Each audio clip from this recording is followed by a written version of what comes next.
Hey everyone, it's Anne. We've got a few recordings coming up, so I wanted to let you know what they are so that you can submit your questions. We need more. We're working on an episode with Hannah McGregor about what happened to the kind of blockbuster movie that brings everyone together, like summer blockbuster, Thanksgiving blockbuster. And for context, Hannah just released a book about Jurassic Park. We're also working on an episode about trends happening on BookTok. So if you see something while you're scrolling that you want an explainer on, or if you just want to know more about BookTok, let us know. And we're also doing some star image analysis on NICOLE KIDMAN, who I love. So definitely need your questions and reactions on her career. Sam Sanders is going to join us for that one. And then we're continuing our series on romance novels with an episode on all things queer romance. And as always, if none of those topics sound like a good time to you, let us know what would sound like a good time. We're planning our future episodes now, so you can always submit your show and guest ideas at tinyurl.com/culturestudypod.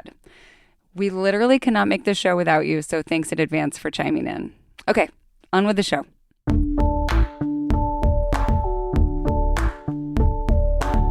This is the Culture Study Podcast, and I'm Anne Helen Peterson. And I'm Krista Burton.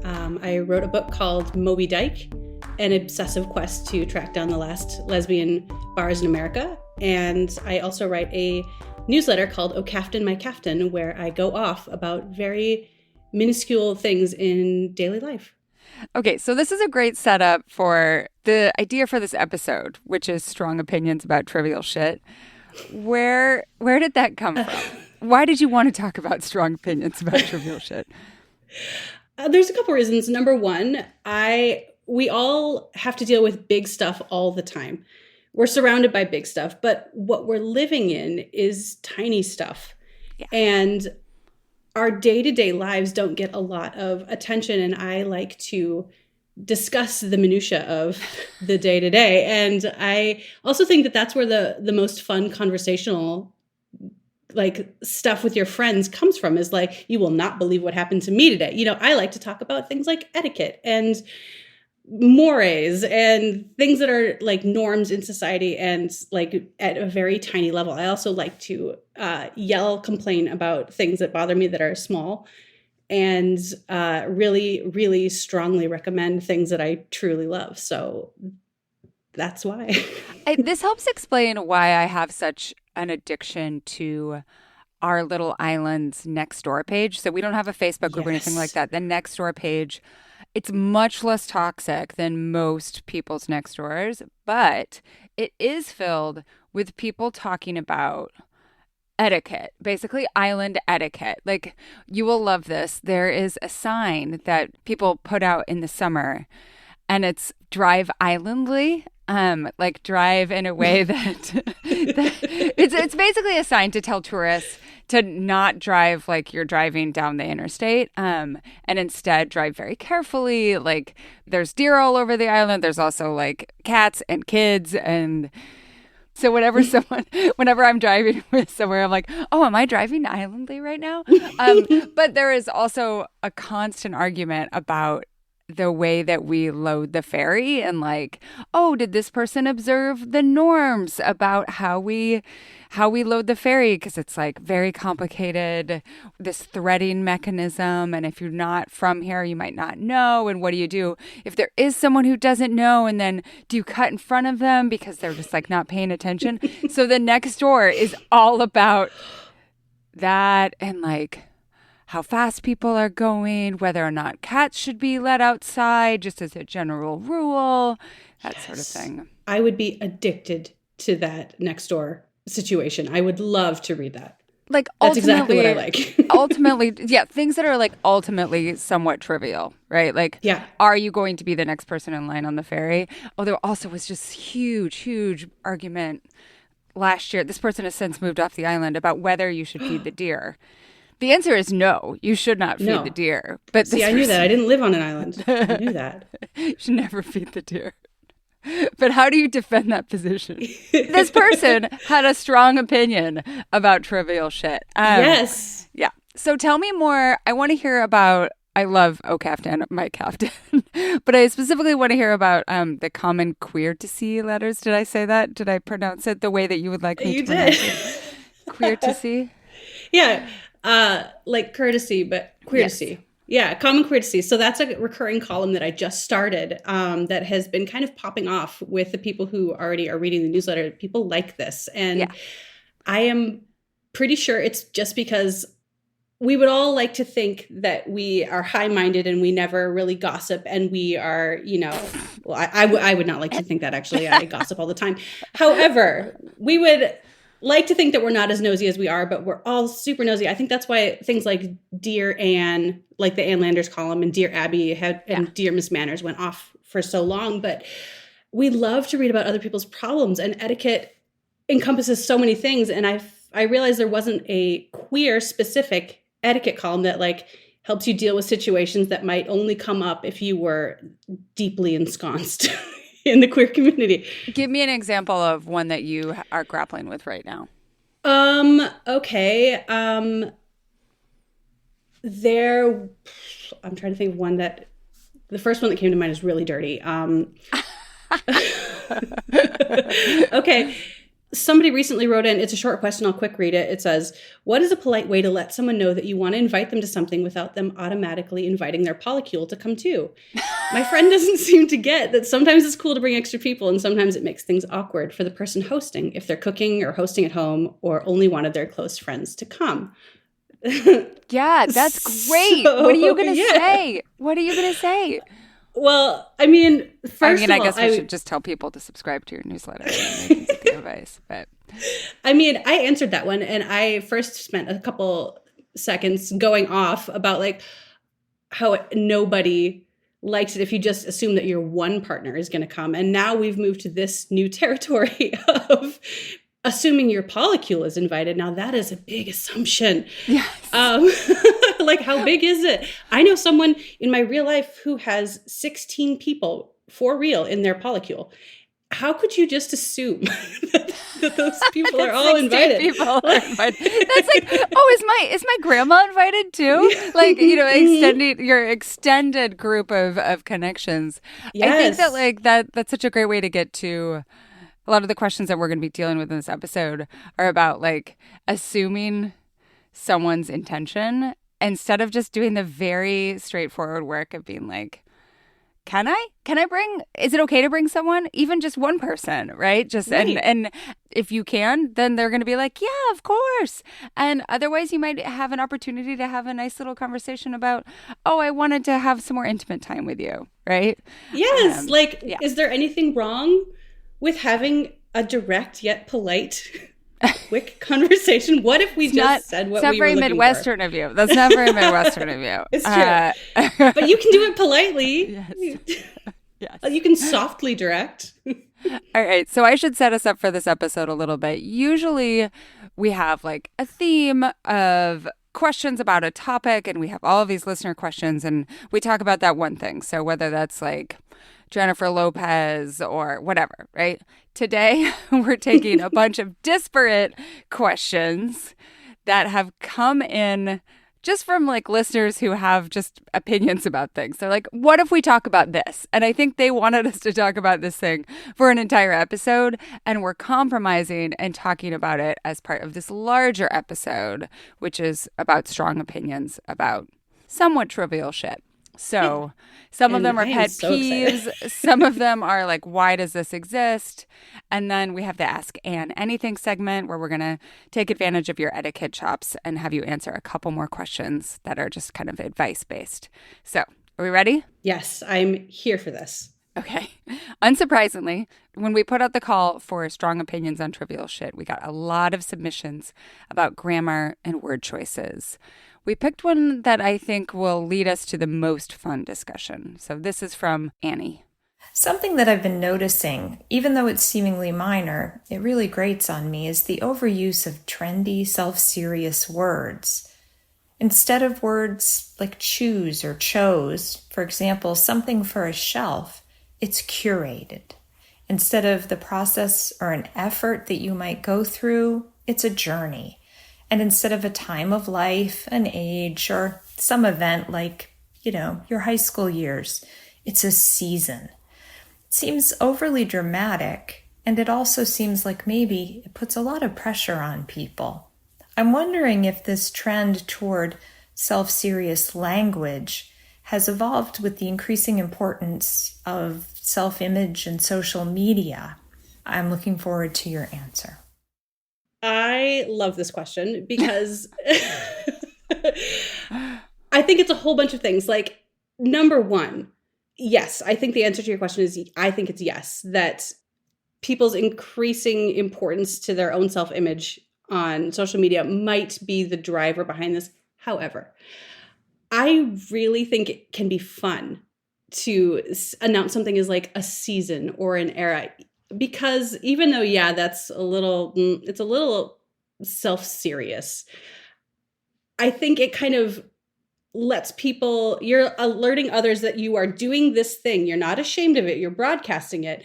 And maybe in a way, you're also kind of taking control of it. You're possibly even reassuring yourself and others, being like, oh, this is just a season. I'm just in a season. I'm not, this isn't life from now on. Like when I cut off all my hair, I used to have really long hair. I went into the hairdresser and I showed her a picture of Carol Aird from the movie Carol. Yeah. And I said, do this. I want this hair. This is the hair. And so I've been yelling that I'm in my Carol era for so long. You are in your Carol era. It looks great. Thank you. But I know that it's just for the time being. At some point, I will be out of my Carol era. Yeah. And the Carol era, by the way, does not include being slightly predatory towards someone who is very, very young. Yes. And hardly speaks in the movie. It's an aesthetic, as it's the kids an aesthetic. would also say. I also think that some of these words like that, like era, season, curate, journey, I think that these words come from a little bit of corporate jargon, like creeping into our lives.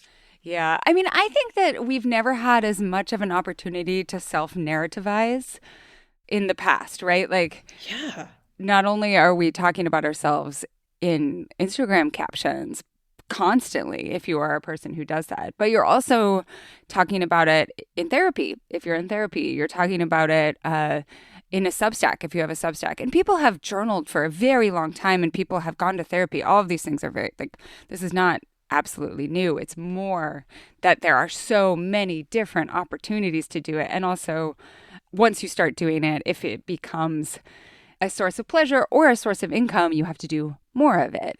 So I understand the compulsion to come up with this language that allows us to talk about what we're going through in ways that aren't just like, I'm 40, right? Like, it's a little bit more specific than just the age. And so some of this, I think, too, is like a disarticulation between age and feel. So like people who are like, I'm in my slut era, right? It's like, some people go through their slut era, or never go through, but some people go through it like in their early 20s, and then some people go through it at very different ages. And so it's a way of like claiming that thing that might usually for some people be positioned at a certain time and putting it into another time. The other thing I'll say is that seasons don't necessarily end or start when we think that they're going to end or start, but they do end, right? And so using that particular word is a good way of talking about the fact that, like, you know, it will end. As you said, with your Carol era, it's a way of saying that, like, this is not me for the rest of my life, but this is something that I am negotiating. And also, I like it, and I can find some things that I like about it in this period. So, yeah, that's my thoughts. Yeah. I really like those thoughts. All right, next question. I don't even know how to tee this up. This is from Emily, and Melody is going to read it. Where did those gnomes come from all of a sudden?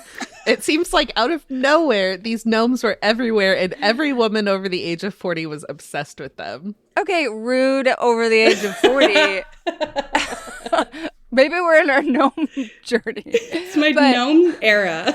I had a gnome that came with this house. It is old, and like all the paint is chipping off.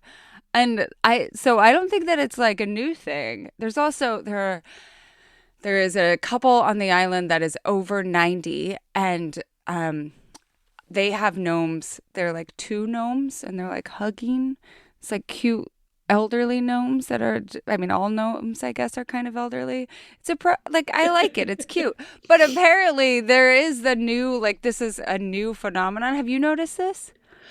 Yes. Yes. Okay. So first off, I want to say that I have no feelings toward older gnomes. Gnomes that perhaps came with one's house. Gnomes that are cute. They've been around since we were children. They've been around a lot longer than that. There is an illustrated book called Gnomes that I'm obsessed with from the 70s, I think. It's very weird. Those gnomes, fine. I think this person is asking about a very specific type of gnome, which is the gnome that has the pointy hat that covers the eyes, has a bulbous nose, and can then be customized to all of a sudden, apparently, any season. Oh. Yes, I think this is the gnome that this person is talking about, because these are the gnomes that I hate. And I want to start this by saying 4 years ago, I was in a Menards, which is like the Home Depot of the Midwest. Yeah, I love Menards. Yeah. Got it at Menards. Oh, there you go. Exactly. And I saw this inflatable Santa, and it was a gnome. I had never seen it before. I had never encountered the gnome with the hat over its eyes and the nose and a big flapping white beard. And I screamed. And I bought it on site, and now I have an inflatable Christmas gnome.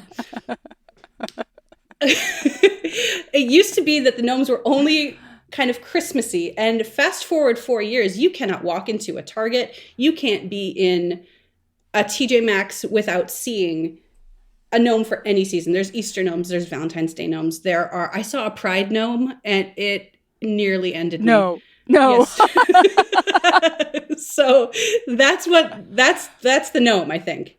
I think this is connected to the larger idea that like you should be decorating for every season and consuming things, cheap things, right? Like things that do not last necessarily, but that like the performance of domesticity is in part this outward expression of like holiday and seasonal celebration. And again, not new, but there are so many more ways that you can express your seasonal celebration. I will say that we have someone listening into this podcast right now who does not have a gnome, but she does have a porch goose with many different outfits. Melody. Oh, I love the porch goose. Oh my God. I did not consent to being outed like this. Whatever, you outed yourselves in the comments. We did a thread about things that we're not buying, and Melody was like, I'm not buying the 8 outfits that I've chosen for my porch goose, and then you bought them anyway. Well, everybody talked me into it. It wasn't my fault. Melody, I love the porch goose. Thank you. I do too. I think porch geese are funnier than gnomes. Same. I mean, obviously, I agree. Yeah.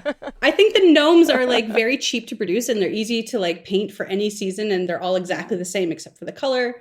Someone on Reddit was blaming cottagecore for this, which I don't think is quite fair. But I think that's part of it. I think that, Melody did some nice research, and it found that the first gnomes were popularized in like the early 19th century in Germany, and they were like 3 feet tall. Oh. And I think if you're going to go gnome, go 3 feet tall. All right. Next question. This is another why is this a thing question, and it comes from Tracy. Where did the mullet haircut originate, and why does it continue to be popular? Okay. To answer Tracy's first question about the origins of the mullet, Melody did some research, and mullets were definitely described in the Iliad. So it's always kind of been around. And, the mullet actually makes total sense because, you need to not have your hair in your face. So you cut like these bangs to not have that in your face. But then you let the rest just have a party in the back, And a ponytail would get in the way of your helmet. So you don't, you just need to have it flowing behind.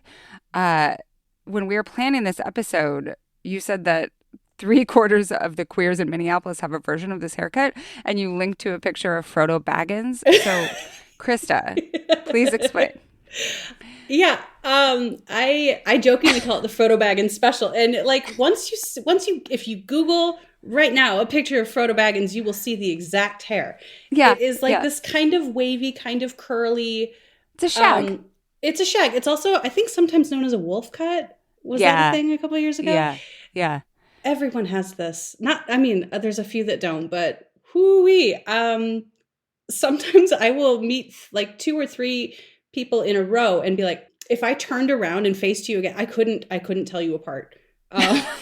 What's your strong opinion on the mullet? You know what? I want to say this. Although this hairstyle is very popular, I like it. I think I do too. I think it's popular because people look sexy with it. I love the mullet. I also think that if you have a pronounced one, it's something arresting to look at visually, and I love that. I had in college, I had a professor who had a really severe bowl cut, like Vidal Sassoon style, but then in the back was this cascading mullet. It went down past her ass, and she did something different with it every day. She would braid it. She would put beads in it. Sometimes she would curl it. Sometimes she would unkink the braid and just let it be hanging like a pony's tail. I remember nothing from this class. There is no memory of this class. And I think if it's 20 years later, I'm still talking about it. I think that if you have a hairstyle that can command that amount of attention, I want to see it. Please wear her hair was her glory. Right. Think about how much that lady loved her hair. Oh, yes. If you love your hair, like lean into it. And I do think that mullets are practical in terms of low maintenance. Paul Mescal has a really hot mullet, but maybe that's just because he's really hot. I love him. He's from Normal People. He's just an amazing actor. Oh, that's a nice mullet. There was a great piece in British GQ interviewing women anonymously about their feelings about the mullet. And all these women are like, I like it, but I would never say it publicly. I'm like, I'm fine saying it publicly. Yeah. But also that it seems to add a little bit of youth to the person, like, or maybe playfulness or boyishness. So I think that might be part of like the kids these days, right? It's like, can you believe that someone has a mullet if they're 40, right? Melody chimes in that she only loves it on Major League Baseball players. Ooh. I mean, it's a kind of it's similar to hockey hair, right? Like the similar kind of mullet situation. Well, like the way it flows out of the back of the cap is just really nice. It's playful. It's out of control. Yeah. It can't be contained. You know, I love it. It also reminds me of the haircuts that, were popular when I was in elementary school. And those are coming back for kids, too. So there's a kid at my friend's kid's school who has like the ridges, I love like those. Cut into over his ears. Like and then steps. A little bit of a mullet. Yeah, steps. And then a little bit of a mullet and an earring. This kid, he's great. Perfect. I love him. All right. Okay. That's our strong opinion on mullet. Okay. Next question is from Janae. Why are iPhone users so aggressively anti-Android or anti-green bubble? And where did this animosity come from? I get why Apple doesn't incentivize cross-platform agnosticism, but I've had family members and friends get mad at me for not owning an iPhone and have had other Android-using friends with the same experience. I'm very curious about the class and cultural implications affiliated with aggressive iPhone superiority. Okay, so I know a lot about this because my brother has an Android, and then also my stepdad thinks Apple is just ridiculous and also has an Android. So there's lots of conversations on the difficulties of our group chat because of this. And for a while we've tried WhatsApp, but no one wants to, use another app, especially not me. But my brother has also pointed out, and this is ongoing as we are recording right now, that their green bubble shaming has been invoked, perhaps successfully, in the current litigation against Apple for essentially monopoly activity. So it's a way that Apple, and there's recordings of this, there's documentation that Apple has said this is a way essentially to make people want to come over to our platform. And they have, until, they're being forced now to move over to using this type of technology that will make it more universal instead of using iMessage. This is going to happen supposedly sometime in 2024. But before that, they were using iMessage specifically, they said, because when people saw the blue bubble, they would know that it was encrypted. But really, it was a way of trying to compel people to get iPhones so that in the group chat or when they send messages to other people who have iPhones, that there would be the same sort of image fidelity, right? Because right now, if you send it between systems, the images are much crappier. And then also just the the shaming of people who don't have iPhones and I can't participate in the same way. So, Krista, what are your thoughts? The sooner they fix the talking between the two systems, the better. I cannot wait. Are you green bubble or blue bubble? I'm blue bubble. I have an iPhone. Yeah. And I also have several friends and a father-in-law who is so staunchly green bubble that no discussions of civility can be had. No. Same with my brother. It is so heated. It becomes this really interesting thing. And I think it's because they're like, well, your stupid operating system is the one that's excluding me. Like, why do I have to get on board with the way that, your expensive phones in order to have conversation with you? So I get it. And that I do get it. I think that's so stupid. Like, I do think that we should all have the same phone stuff. Like, that's very technical. I definitely know about IT things.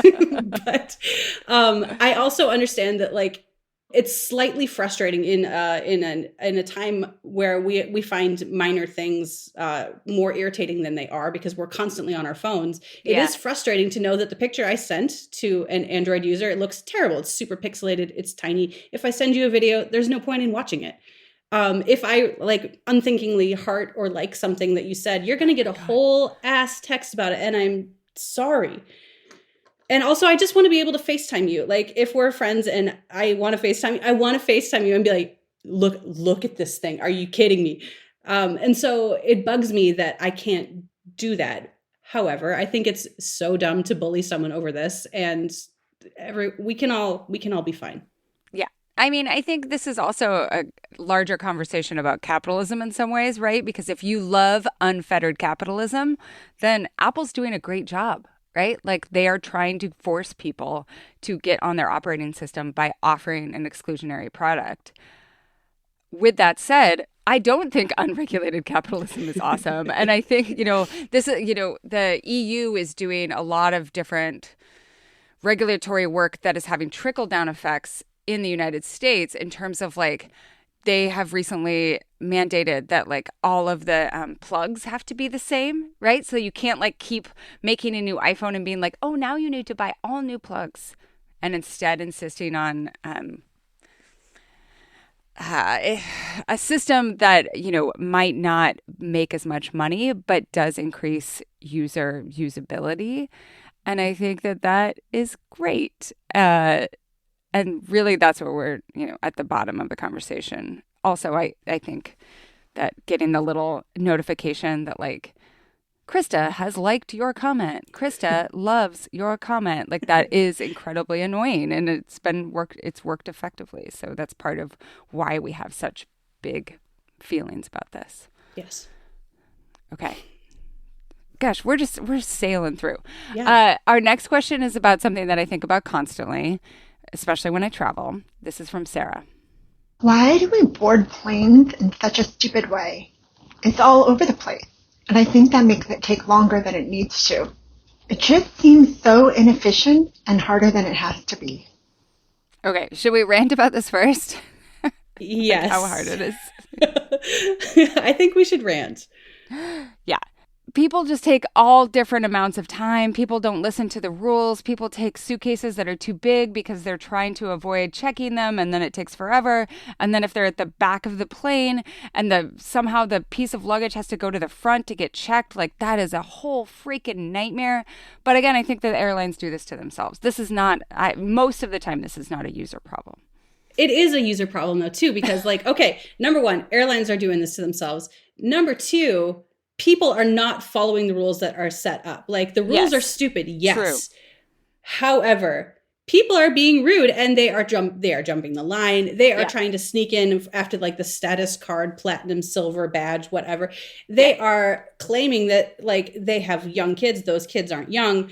Like, like, like, they're cheating. And I feel like the airport and planes are where, like, wild, wild west behavior just comes out. People feel free to be some of the worst versions of themselves on planes. They're surrounded by strangers that they think they'll never see again. But just kidding. We're all trapped on a plane for 4 hours together, and we all know it was you. And, like, You farted. I Yes. heard it. But everyone thinks it was me and I didn't do it. To be fair, you can't control farting on an Right. airplane. It makes Coughing you fart. not into a mouth, not wearing a mask, like Right. being rude to the flight attendant, all those things are very controllable. Yeah. And okay, one more rant about this. Yes. When we are deplaning, I know this question is about boarding, but deplaning, the people who stand, okay, if you have a medical condition, if it's painful for you to sit, I get it. Stand up. You know what? To everybody else, I see you. You're in big trouble with me. It's almost always men, and I am furious. This is too like the way that men monopolize the elbow space when you're sitting in a row. Yes. What do you think you're doing? Like, you think I'm going to move my arm? You think I am? I'm not. You can be uncomfortable. We're going to touch for 4 hours. I do not give a shit. And I don't want to touch anybody. I am more mad about them trying to do that than I am about being touched by a strange man. I don't care. If you're going to like spread your legs on the plane too, like we're going to touch. Our legs are going to touch. You know, there's a theory that the way that the airlines have made travel such an unenjoyable experience in order to maximize profit, that has bearing on our behavior, right? Like we're so pissed off about how what a horrible experience air travel is that we subconsciously or consciously take it out in the way that we board, the way that we behave, like, and none of that I think is excusable. Like, I'm not excusing that. Excusing and explaining are two different things.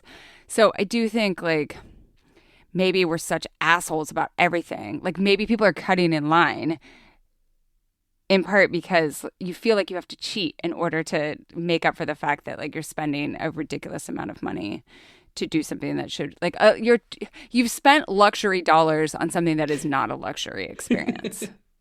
I've never heard that theory before, but that seems correct. I feel like what we could all use is like some PSA basic instructions at the airport about how we would think of others. You know, I mean, nobody would pay attention to them, but just like we need basic kindergarten lessons. Or like an announcement. Right. You know, I've seen some flight attendants do something similar that's like, the flight attendant is not responsible for your flight delay, right? Like this is not who you take it out on. But going back to our original question about boarding, I have read many things over the years that are trying to solve this question, right? So there's like the Southwest style that's essentially a cattle call. No, thank you, never. Like it's like that being is on my a camp bus. Nightmare. Nightmare. Yes. Also, Nightmare. they've already introduced tiers, and so come on, that doesn't work anymore. And the idea that you should load from the back of the plane is not wholly substantiated because of the ways that like there's all these like clusters of people and like so like a family boards together.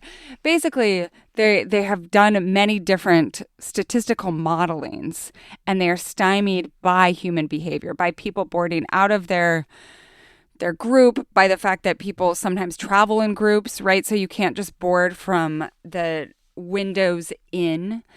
And then also by the fact that the way that airlines try to incentivize frequent flying and also make so much money off of selling frequent flyer tickets to banks is by having this tiered status. So that like screws everything up. So basically there is a way to make it somewhat more sophisticated. Melody found a great article that we'll put in the show notes from Scientific American about how there's a method that if you do windows in while accounting for some, they call them cliques, like people who are traveling as families essentially, that is better. But I don't think that it's going to work. I think that we are just doomed to take a long time to board planes. And my advice here, my strong opinion, is that sometimes it's okay to wait, and we've gotten really bad at waiting. So look, I'm flipping the question that maybe it's okay to wait a while to get onto planes.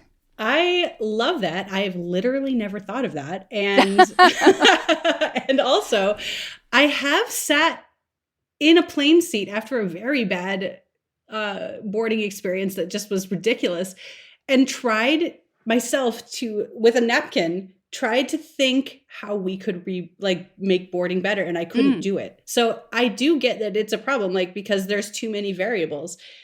I think maybe you're right. Maybe we just have to be like, you know what? It's going to take a while, and everybody just be very zen. Yep. You know, some people just, if you're not putting a bag in the overhead container, why not be last on the plane? Who cares? Yeah. Like, there's no reason. Why do you want to be on the plane already? I do think that needing to store your overhead bag and not wanting to check is the root of many problems in terms of wanting to board earlier. Solid agree. I don't remember this when I was much younger, before bringing an overhead bag cost money, or I don't remember there being this level of animosity towards boarding, and I think that's what's behind it. Okay, so this next question we thought about saving for our episode on TikTok trends, but I thought that you would be the perfect person to ask for this specific one. This comes from Jacqueline. What's going on lesbian TikTok? There's lesbian social media famous couples performing the relationships for viewers. Late in life lesbians claiming the algorithm knew they were gay before they did. Hey mamas posting thirst traps of them lip syncing and dancing seductively. It's a lot. I need someone to break this all down for me through a culture studies lens. Thank you. Okay, so first, for people who aren't on TikTok or who don't have the lesbian algorithm on TikTok, can you explain a few of these references? Like, what are hey mamas?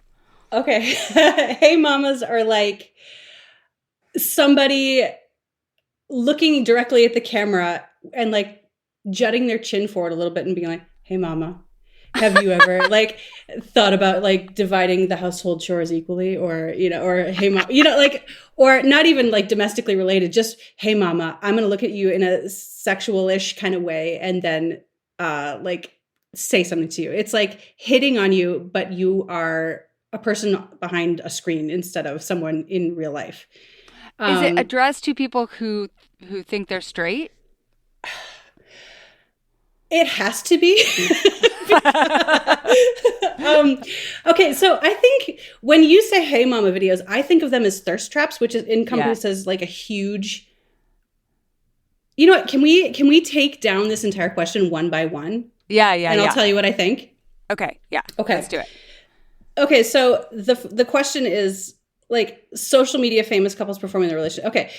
In general, what's going on with lesbian TikTok is, first of all, it's not as visible as maybe you think it is, depending on your algorithm. It's more noticeable because there are straight couples performing their relationships constantly.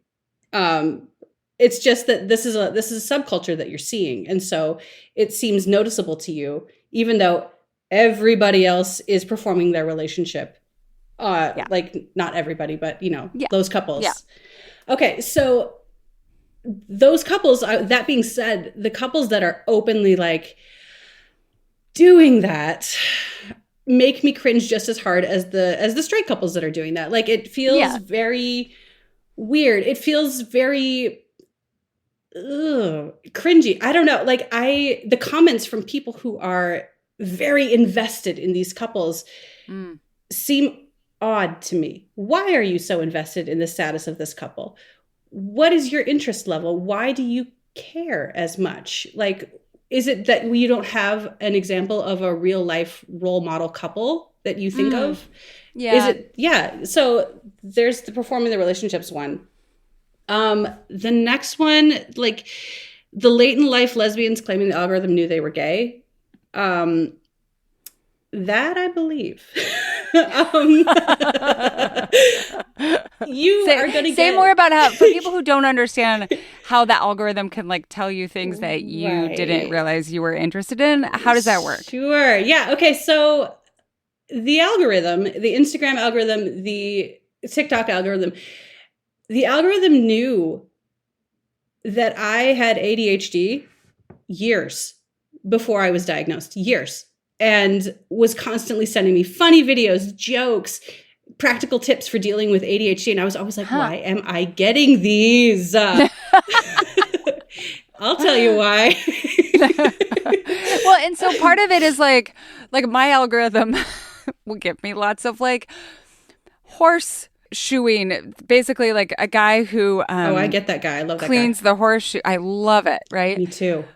But I get a lot of it because the algorithm knows that I watch it, right? So even if I would never list, like if TikTok said to me, what are your top 3 interests, right? I wouldn't list like hoof cleaning, but it knows because it actually, like the algorithm tells the truth in terms of what you actually watch, right? Yes, and it knows how long. you're captivated. Like it knows maybe you identify as straight, but maybe there is a lesbian who lives in the woods and has a flannel cutoff shirt, big muscles, and you like to watch her chop wood.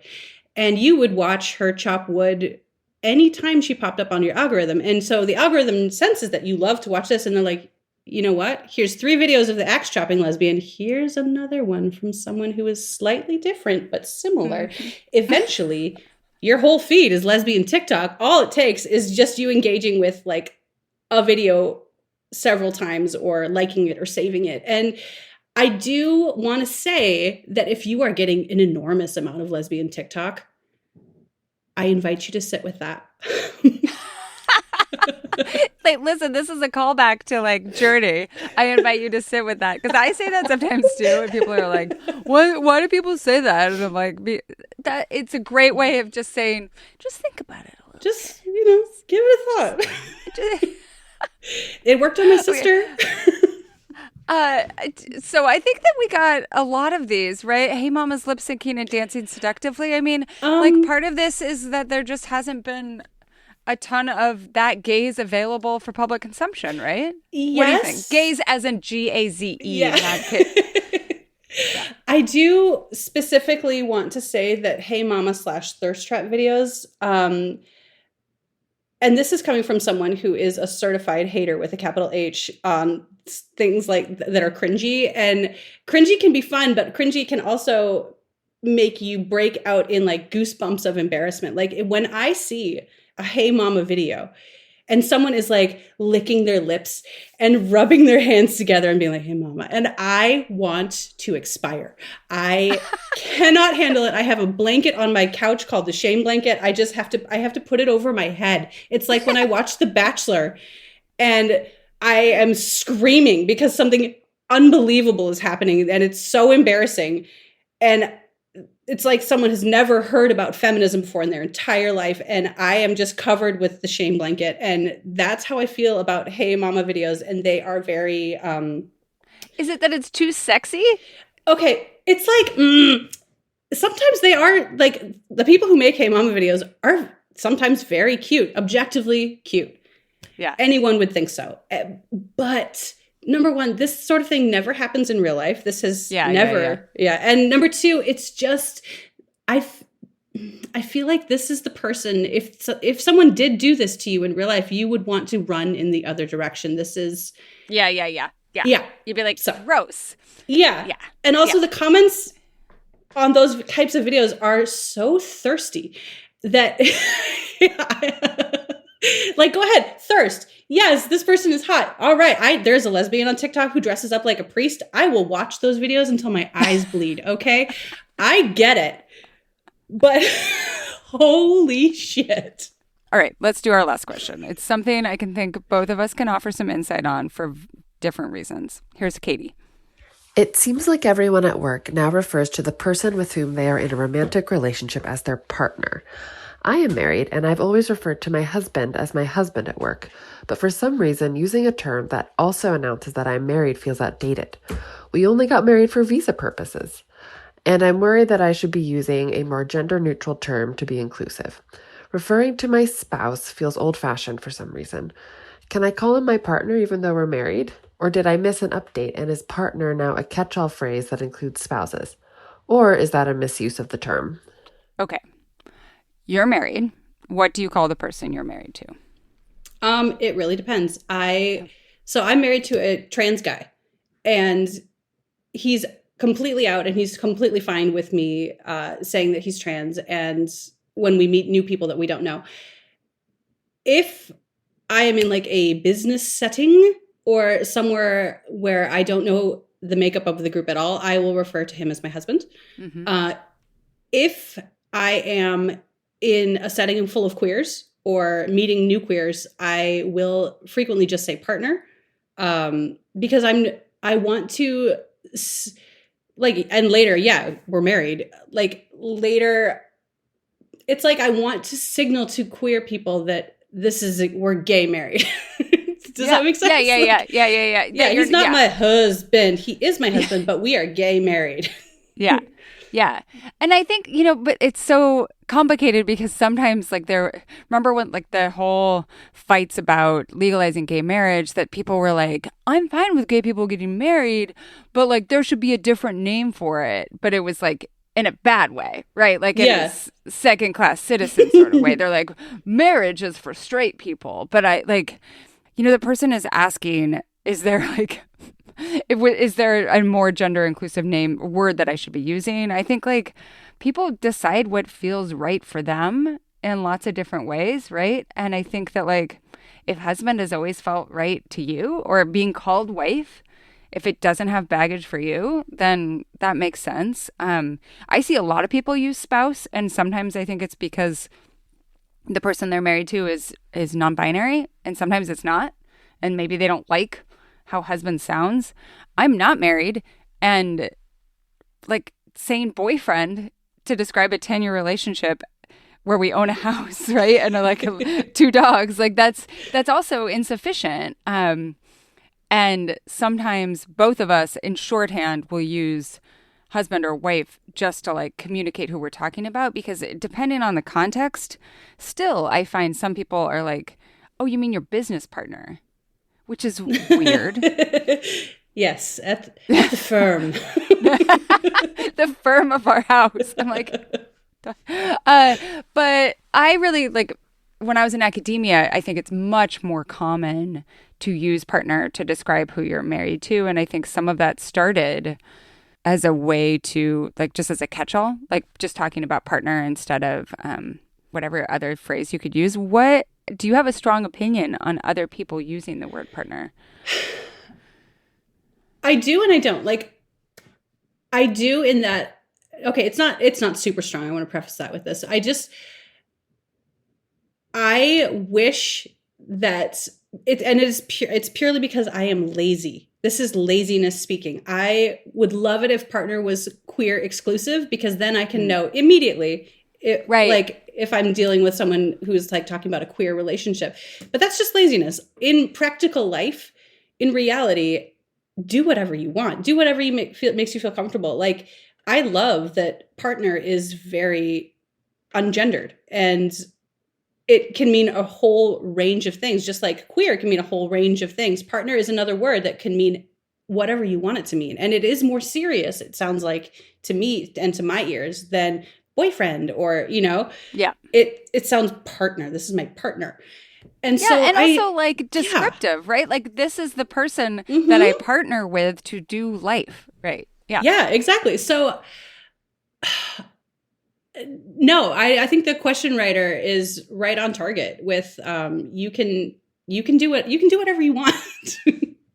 Yeah, and also don't feel though that like somehow using husband means that like you're not attentive to you're not being exclusionary by using the word husband. All right. So kind of feels like this whole episode has been like a version of what we usually call the Ask Anne Anything, only it's Ask Us Anything. But we're going to do a segment now with a couple of questions specifically seeking advice. And they're both related to etiquette, one at work and one with parents. So listeners, if you want to hear advice on how colleagues behave on teams and how to deal with older generation's diet culture references, head over to culturestudypod.substack.com and become a paid subscriber. Krista, this has been an absolute delight. Where can people find you if they want to hear more from you? You can find me on Substack. I write a Substack called O Caftan My Caftan. The O is just like an O. And Caftan's with a C. You can also find me. It's the exact same Instagram handle if you want to follow me there. Those are the only 2 platforms I'm active on. Great. Same. Love to be here on the two platform activation with you. All right. Thank you again. Thanks for listening to the Culture Study Podcast. Be sure to subscribe wherever you get your podcasts, because we have so many great episodes in the works and you don't want to miss any of them. Also, if you want to suggest a topic, ask a question about the culture that surrounds you, or submit a question for our subscriber-only Advice Time segment, go to our Google form at tinyurl.com/culturestudypod, or check the show notes for a link. We are getting so close to having a totally self-sustaining show. That means that we won't be like, oh, we can pay Melody through like the middle of December. But in order to get there, in order to have subscriptions that keep this so that we can pay Melody a fair wage moving forward, we just need a few more subscriptions. And you can do that by heading to culturestudypod.substack.com. It's $5 a month or $50 a year, and you'll get ad-free episodes, an exclusive Advice Time segment, weekly discussion threads for each episode, and a link to a special Google form so that your questions go to the front of the line. And a reminder, as always, if you're already a subscriber to the Culture Study newsletter, you get a huge deal. You can find the link in the post for this week's episode. The Culture Study podcast is produced by me, Anne Helen Peterson, and Melody Rowell. Our music is by Poddington Bear. You can find me on Instagram at Anne Helen Peterson, Melody at Melodious47, and the show at Culture Study Pod.